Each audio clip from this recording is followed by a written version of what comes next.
Yet there are even today photos with a vertical lift, photographers who dive and soar. Someday, more people will realize that one can commute between heaven and hell with a camera, as well as any other instrument of art. At the moment, we have to admit that whatever vertical tendencies exist are few and far between, often cruelly isolated and tragically misunderstood in a world gone mad in a race of horizontal superstitions. Realizing that maturity of photography is inseparably linked to vertical culture, we have to learn from pre-photographic periods how culture functions, particularly with regard to art. For that purpose, it might be profitable to look into certain phases of Far Eastern art. Based on a background of religious and philosophical concepts, Buddhism, Taoism, and certain schools of yoga, life and death, the world, man and his relation to the world had been given a living meaning. Space, time, light, motion, rhythm, sound, color. In other words, all elements of artistic expression have their important place in the symphony of the universe. Art itself was considered one of the noblest paths to Buddhahood by some of the sects. Out of such a conception resulted a twofold approach to art, consisting of the highest importance given to art creation and the obligation to protect art.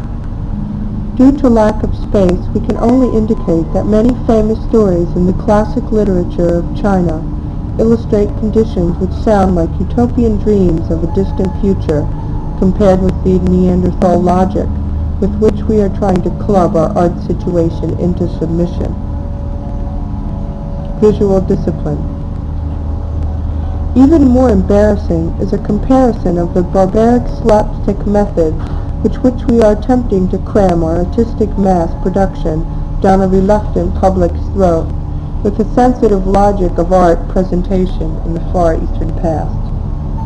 The latter ensured a maximum of spiritual and aesthetic benefit for the art lover, and at the same time provided a refined code of cultural behavior for protecting the work of art from the insults which are inevitable when looked at by the wrong people at the wrong time in the wrong way. Any good book on the tea ceremony in Japan contains a description of Tokonoma, the room exclusively built and reserved for the tea ceremony. We mention the Tokonoma because the tea ceremony was a cultural cult without any ecclesiastical basis. Almost identical principles could be found in the cultural codes of religious organizations in dealing with their sacred art treasures, which in tombs, temples, or cathedrals were viewed in humble silence in a praying mood of continuous meditation undisturbed by smart aleck remarks about the values and similar considerations. For reasons which will become evident soon, we want to emphasize a few characteristics of this Tokonoma. With utmost simplicity as the keynote, an atmosphere of harmony and highest quality was achieved in the Tokonoma through refinement of proportions and flawless craftsmanship. A special masterpiece was hung for a special occasion in the niche. No matter what a man's rank, he would never be invited unless absolutely safe as to his cultural manners, and those few carefully selected guests had to enter in a bent position because the entrance to the room was built so low as to make any but a humble position impossible. In priceless cups, potent tea was served to stimulate the nerves to the point of highest receptivity, and then the little company meditated in front of the picture, which may have been anything from a few calligraphic master strokes of a poem to a flower, bird, animal, or landscape motif. Discussions or remarks aimed at asserting one's superiority of judgment and similar boorish pranks so familiar in our art circles was out of the question. It was usually more a test of the audience than a criticism of the picture. Since the picture's power lies in what it does to the spectator, it is the spectator's level which determines the living function of an art object. Art is as precious as it is kept, and that goes also for photography. Compare it with our situation. In famous galleries, walls are cluttered up with orphaned pictures never painted for that light and place, screaming for help or giving up in somber, dignified resignation. Hundreds of art schools turn out thousands of artists to enter a world of cutthroat competition for jobs. Many of them become teachers, teaching new multitudes to draw and paint, so that they in turn can teach multitudes who are not wanted. Commercial, social, and political abilities decide usually more than artistic ideals, and since the awakening of the American art consciousness, the organizers, committees, juries, dealers, collectors, museum boards, schools, unions, art clubs, political and social gangs have joined forces in an all-out mass slaughter of art under the banner of art sponsorship. Exhibitions everywhere, by everybody, for everybody. A horizontal brain tornado with quantity as the goal, the criterion, and the only meaning, while everyone knows that the more pictures you are shown, the less you can absorb, and the more people are dragged through a show, the less they see. This is not the place to describe in detail the savage nonsense which rules the gigantic national and international art racket, with its power based on empty pretenses, nor the omnipresent fear of talent and the really foolproof defense lines against genius. Photographers should be aware of this situation and realize what is in store for photography should it follow in the steps of art. Fortunately, photography is still not taken as 100% seriously as an artistic and cultural force in many places, and thus it may be spared some of the worst pitfalls of the present art situation for a while yet. It has the life-saving advantage of a late comer. As a matter of fact, young photography and its branches have been able to render cultural service where art, sponsored and managed to death, did not have a chance. Again, we can watch historic forces working secretly on most surprising things. This time it is a matter of cultural discipline. Our Tokumono story indicated what all cultural periods knew, namely that meditation is one of the most essential factors in rendering the mind receptive to a visual or audible message. Without this state of increased sensitivity, no cultural experience can ever be realized. Musical performances would have been unthinkable without an almost fantastic amount of discipline of performers and the audiences. Yet while everybody takes it for granted that one symphony has to be played at a time, even if it takes an hour, and that thousands of people sit in noiseless attention until the last sound has vibrated away, pictures try to outshout one another in simultaneously presentation.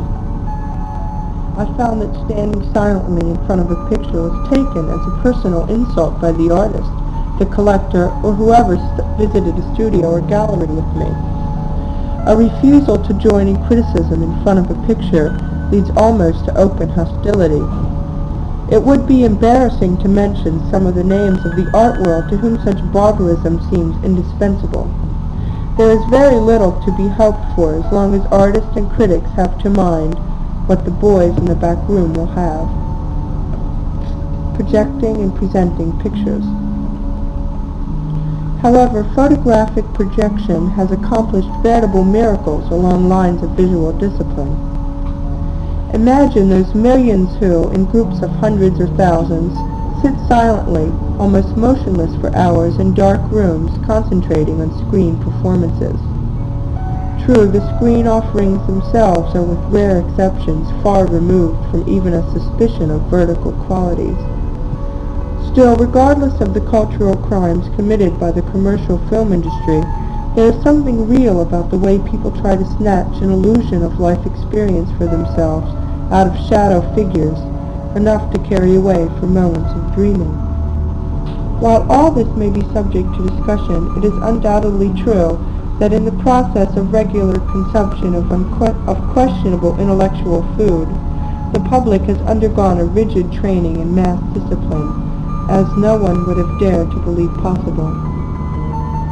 It would have been probably considered an assault on people's constitutional rights that anyone try to force such regimentation upon the masses for these or similar purposes. It is sufficient to watch the effect of older films on today's audiences to realize how much more sensitive the average eye has become to fine-toned values, to minutest nuances of expression, to the dramatization of light and color, and even to composition in space and time. Also, how much longer people are able to concentrate or hold a thread of action or a trend of thought than 25 years ago. Thus, it is only visual discipline exercised on a gigantic scale, but it also shows its results already in an amazing progress of visual and aesthetic standards accepted consciously and subconsciously.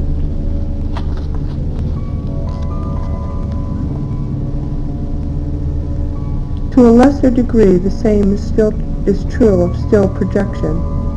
Think of the number of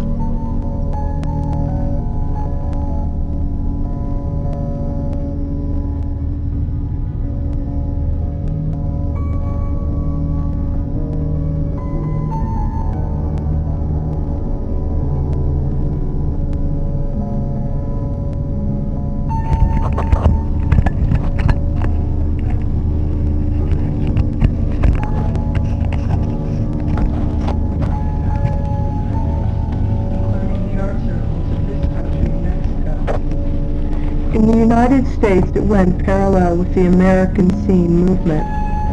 Both movements had their corresponding efforts in still and motion picture photography, where the two trends at times merged intimately and advantageously in, for example, Capra's Mr. Smith Goes to Washington and Meet John Doe, Steinbeck's Of Mice and Men and the Grapes of Wrath, and Lorenz's The River. Both tendencies, though necessary and artistically promising, were doomed to failure from the outset in the first place because of their must attitude, regardless of talent and inclination in that particular branch of creative expression, and in the second place because they offered too much opportunity to be sidetracked in political channels. It is too easy for weaker talents to forget art roots in favor of battle cries and slogans. Before the war, we had a countrywide infection, and paintings, graphic prints, and photographs were judged simply according to subject matter. Certain barns, especially red ones, prairie mills, trains, drugstores, gasoline stations, ornery people, if possible in some typical action or pose of social atmosphere, like cotton picking or picketing. Those were the subjects that acted as passwords, rendering a picture automatically artistic. The lack of such items condemned the picture and proved that the creator was no artist at all, at least as far as commissions, competitions, and exhibitions are concerned. Since Pearl Harbor, the natural preference for war consciousness and victory propaganda has changed the list of subjects somewhat. Of course, we do not intend to commit the same mistake in reverse. In all fairness, we recognize the remarkable heights reached by some artists, painters, and cameramen in the American scene and social consciousness art, when genuine inclination, talent, and special training pulled without coercion towards a certain subject. But even propaganda of the less subtle type defeats its own purpose if bungled into transparent stupidity by the wrong people at the wrong time. History of genre art. A study of art is particularly interesting because we cannot go all the time claiming photography's equality as an art with other arts, and at the same time insist that all books on photography should speak of photography only, because art is none of our business. How are we to find out what to expect in the artistic career of photography if we do not take the trouble to observe what happened in the many centuries of art history when similar problems came up? It is interesting to remember all the desperate battles which European artists fought for several generations to break the paralyzing monopoly of storytelling genre pictures, which started after Daumier had devoted his life and art to unmasking the corruption and frailty of society and institutions of his time, and after Millet had shown the monumental simplicity of peasant life in his paintings. Even the Dutch painter Joseph Israels had still a certain grand, simple, though at times sentimental approach. Those artists and their photographic followers chose peasants and fishermen because they were convinced that the simple life near to nature made better models for better art than the screwy artificialities of metropolitan life. This tendency, once accepted, turned out to be extremely successful as far as the market was concerned. Many painters were quick to realize that poor people had become gold mines on canvas, and so we find genre painting prospering in many parts of Europe and also in America in an imported way during the last part of the 19th and early part of the 20th century. It degenerated in France under the influence of Meissonier's passion for miniature details, and in Germany it degenerated into the Tyrolean parlor natives of De Fregger and the peasant with pipe, or monk with wine-glass recipes of Grützner and their imitators. One has to admit that photographs by Atget recording life in Paris are often on an incomparably higher plane than the products of most of his contemporary canvas ticklers of the genre racket. Among the front trench artists of the modern group at the beginning of the 20th century, we find only Picasso still trying to salvage the romance of poverty in his blue period. It did not last long in his work. His consumptive harlequin figures and poor mothers were not only the anemic parts of those paintings. A similar change from a strong start into a miserable routine can be observed in the lowlands centuries ago. Peter Bruegel, who is one of the major patron saints of many a modern social consciousness artist and photographer, started with a simple straight style which represented the most courageous protest of his time against the conventionalizing influence of the Italian Renaissance imitators. Bruegel's brilliant design, his crimpness of color, his shrewd juggling with dimensional effects, his originality of composition, and his wizardry in handling proportions evaporated in the hands of followers until we find again a measly genre painting choking in its own popularity, based on the conviction that poor people, social atmosphere, in other words, the subject matter, make a picture. The social aspect and history of art. In other periods, visual art was treated as a social force or as a direct instrument of social forces, without any attempts to force the descriptions of social conditions upon it. In Egyptian tombs, for instance, many remarkable reliefs were depictions of everyday life. In fact, most of our knowledge of social life in ancient Egypt depends on those tomb decorations which owe their creation to religious conceptions of an after-death life of the soul. They were made for an audience of post-mortem returning Kas, a part of the soul, and for the gods, not for the market or propaganda among the living. No one can deny that art had the utmost importance in ancient Greek social life. It was in the center point of all religious cults and sports. It was understood that the artist was to create the most perfect models of ideal beauty for the representations of man and God. Except for sport themes, most of the subject matter in Greek art was of a mythological nature, while the Greek style largely lived by the influence of philosophy. The Christian era, early Christian, Byzantine, Romanesque, Gothic, and partly the Renaissance styles, saw art in the service for the church. Again, art played a most essential part in the social and spiritual life without insisting on social subject matter. In the Far East, we also find an overwhelming background of religious and mystic philosophies behind art. Only occasionally has art in China or India wandered into the world of strictly social subject matter. An exception occurred in Japan, just when it was getting ready for the greatest change of its history. It was the ukiyo-e school with its popular trend of illustrations of the life of actors and courtesans, city views, and finally hokusai studies of workers in action and street scenes, which represent the bridge between the old Oriental spirit and the new era of westernization which followed. This attention to life and genre scenes does not by any means represent an intensification of art's influence on social life. On the contrary, it was in the old Japan that, to use the old quotation, Everything from holding of a fan to suicide was controlled by aesthetic laws. This is very much in contrast to the brutal go-getting materialism of modern Japan. Probably the strongest influence on social life was exerted by art in magic society. In nearly all places where primitive life was controlled by magic conceptions, the artist and the master magician, medicine man, shaman, witch doctor, etc., were usually the same person.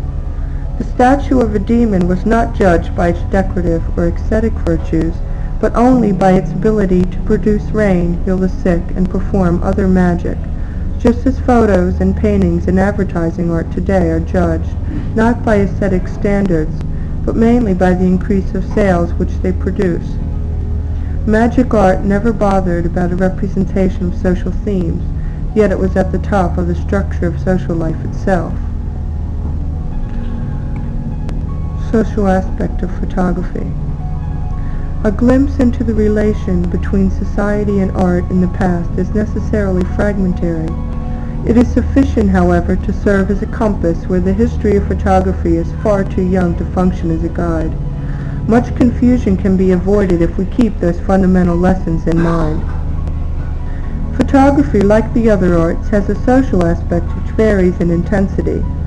All forms of visual presentation can be used.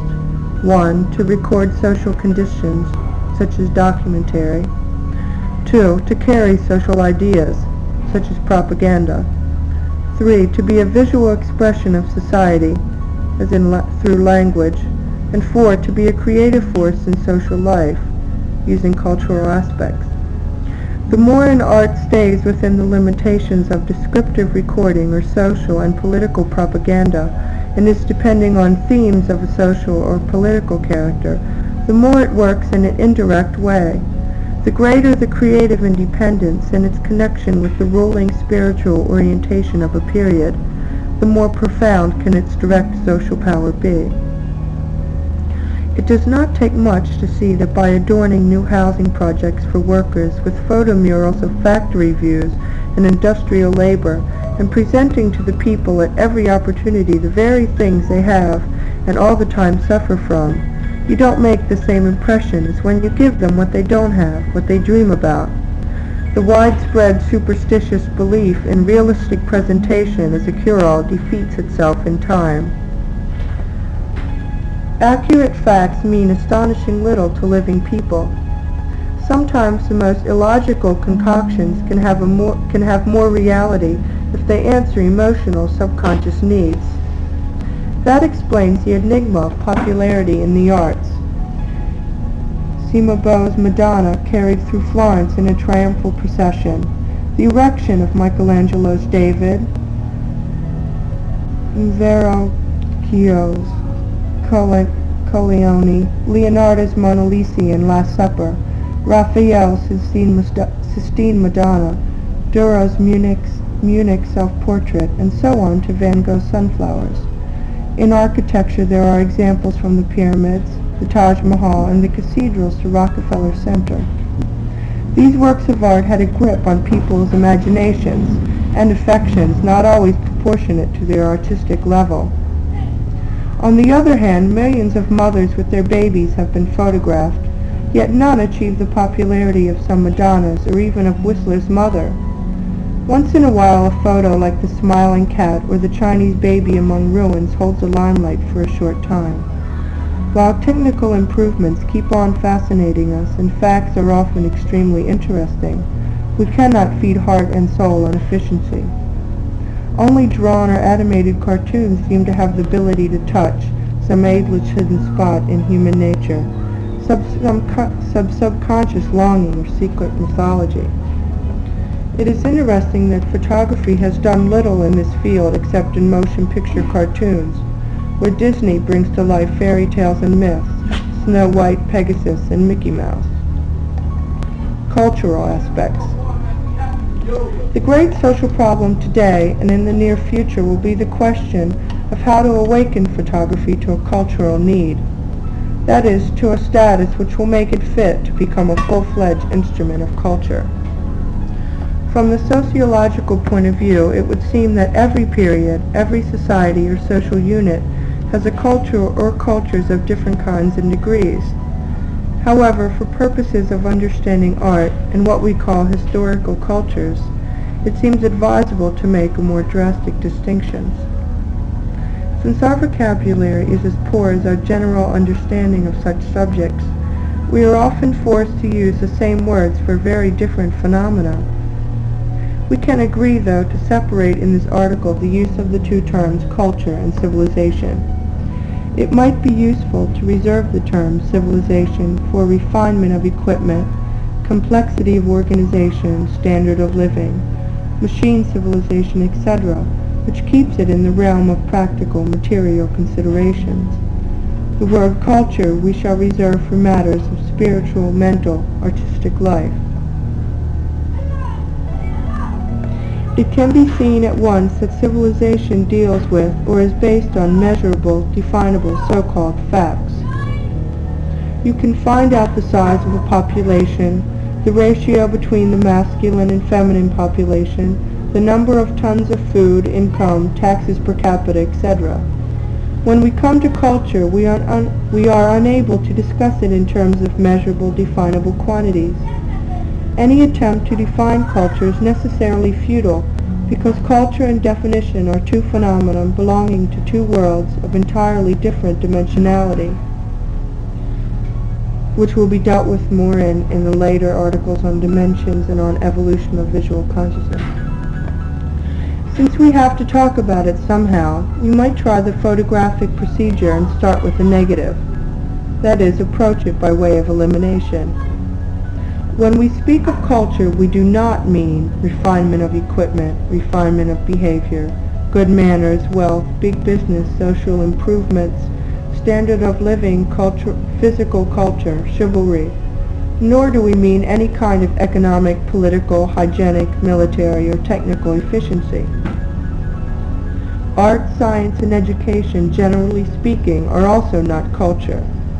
Academies of art, museums, galleries, universities, colleges, and all other schools, laboratories, hospitals, cathedrals, temples, charity institutions, factories, skyscrapers, subways, airplanes, railroads, and other forms of communication, chambers of commerce, and boards of health, government projects, monarchy, aristocracy, democracy, or any other system of government do not represent culture. But all of them might reflect it or participate in it to various degrees when culture exists. Experience in the past taught us that culture cannot be taught, willed, ordered, bought, sold, organized, forced into existence, or slavery. It may produce a style of living, a style of artistic expression, but it is not a style itself. Culture is rather that which creates a mode of life, a phase of consciousness. It is a vital force, a kind of wisdom, a spiritual efficiency, an extreme height and depth of existence, the intensity of an emotional, mental, spiritual union with life, a link between the individual and the soul, the destiny of mankind, a bridge between man and the cosmos. Yes, it is all of this, and yet none of it exactly. It cannot be described, measured, judged, or understood in terms of intellectual logic.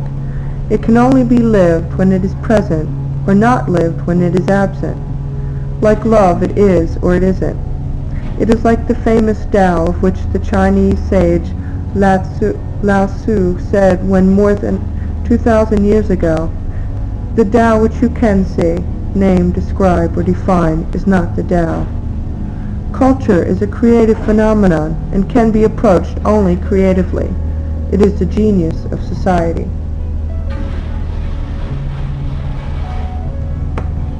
Cultural dynamics. History seems to indicate that culture appears when geographic, economic, social, and psychological conditions are ripe for it, and when science, knowledge, has collected sufficient data for creative imaginations to form a definite picture of the world as a basis to answer fundamental questions and to give direction to life. Then gradually matures a living conception of the nature of the world, the nature of space and time, of matter and mind, of our place in the scheme of things, and of the secret of the origin and the meaning and the goal of things. In other words, a creative relationship to the past, present, and future, or a meaning of life and death. Not borrowed answers, borrowed styles, borrowed religion, borrowed meanings, but a genuine living faith based on living experience. It is obvious that we are in no position to speak of culture now. In spite of unprecedented miracles of technic, wonders of megalo-organization, and mammoth production of peace and war goods, our knowledge is typically primitive in style and does not touch the meaning of things. We talk much, saying nothing. We know too little about a dizzy multitude of things. Never before have so many known so much about so little, and so little about so much. We have to learn an awful lot to become simple again. We are too strenuously busy, too active to have a culture or a conscious life. We are completely doped by the terrific narcotics of work, ambition, greed for possession, greed for pleasure, greed for knowledge, greed for power, greed for any kind of successful self-assertion, and mainly also time greed. We are satisfied to be on the go, not to waste time going, but we are disinterested in where we are going. Modern man has no answers to the questions, what is light, space, matter? What is life, mind, soul, nature, God? All we are able to produce are a few utterly static phrases about a mechanistic accident called the world running along senseless lines of chance. If we are not satisfied with that, we have to borrow answers created in distant lands long ago. In relation to a living culture, it is not so important how to correct an answer is intellectually. The creative virility is the thing that counts. Our inner poverty amounts today to a universal catastrophe. Education feeds us carefully devitamated mental bread, which looks soft and good, but causes general areoflavinosis of the mind, rickets of character, pernicious anemia of thought, paralysis of our creative imagination, and a hideous atrophy of intuitive empathy. When I speak of our time as a period of primitive, devitalized thinking, I don't mean to criticize science or to convey any lack of admiration for individual achievements. On the contrary, it is in times of cultural vacuum when individual scientific and artistic struggles reach the most heroic proportions. It would be most unfortunate if our scientists would step out of the archaic phrase of preparation to produce answers based on an entirely insufficient evidence, instead of collecting data regardless of their basic mystery. Anyhow, the general situation is now that we have one attitude towards life, another for religion, while science piles up tons of evidence contradicting both. That distortion in the eye can be evidenced by viewing a rectangular pattern and noticing that the lines at the edge of the field of view appear to be bowed. The lack of perfect visual sharpness is clear from our inability to see an object